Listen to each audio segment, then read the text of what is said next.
दोस्तों, किसी भी कहानी को कहने के कई सारे तरीके हो सकते हैं, लेकिन सभी तरीकों में एक चीज़ कॉमन होती है कि कहानी कहते वक्त थोड़ा सा सस्पेंस रखा जाए और कुछ ऐसा एक ट्विस्ट हो जो एंड में आए। ये बात हम सबको पता है और हमें ये भी पता है कि बहुत से अलग अलग तरीकों में एक तरीका ये भी होता है कि आप पहले ही ऑडियंस को बता दीजिए कि मान लीजिए वैसे कोई मर्डर मिस्ट्री है कि भाई मर्डर किसने किया।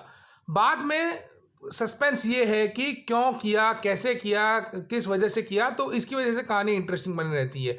बहुत सारे डायरेक्टर्स और राइटर्स इस टेक्निक को अपनाते हैं जहाँ पे वो पहले ही दिखा देते हैं कि भाई इस इंसान ने मर्डर किया है, ये कातिल है, पर किसका कत्ल हुआ, क्यों हुआ, जिसने किया, उसने कैसे किया, इन सब के पीछे कहानी दिलचस्प बनी रहती है।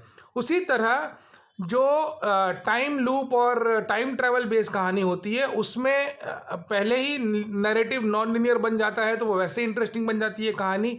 और उसमें भी आप इस टेक्निक को एक अलग तरीके से इस्तेमाल कर सकते हैं, जैसे कि आप पहले दिखा दीजिए कि क्या हुआ है, फिर वहाँ तक कैसे पहुँची कहानी या वहाँ तक किरदार कैसे पहुँचे इसको दिखाइए, तो आगे पीछे को आप जोड़ के वो कहानी दिलचस्प बन सकती है। आज मैं जिस कहानी की बात करने वाला हूँ उसकी भी रूपरेखा कुछ इसी तरह की है।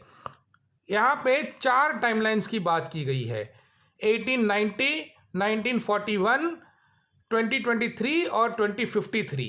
इन चारों टाइमलाइन में 4 अलग अलग डिटेक्टिव्स हैं जो कि एक मर्डर केस सॉल्व करते हैं। मर्डर केस भी कैसा कि उन्हें एक ही गली है, एक पर्टिकुलर नाम है उस गली का, वहाँ पे उन्हें एक लाश मिलती है जिसके तन पर कोई कपड़ा नहीं है और उसकी दाईं आंख में गोली लगी हुई है और सर के अंदर कोई गोली नहीं है और कोई एग्जिट वुंड भी नहीं है उस गोली का।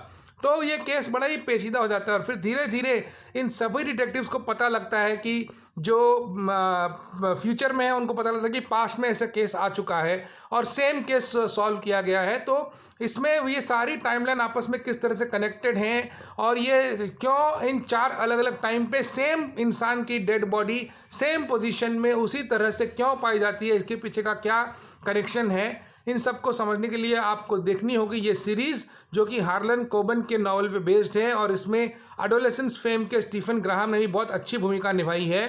तो और भी बहुत सारे खूबसूरत कलाकार हैं जिन्होंने बहुत अच्छा काम किया है। सीरीज़ बहुत ही एंगेजिंग है और इसके एपिसोड थोड़े लंबे हैं, तो आप इस हिसाब से इसको देखिए। साइंस फिक्शन है, टाइम ट्रेवल है, डिस्टोपियन ड्रामा है।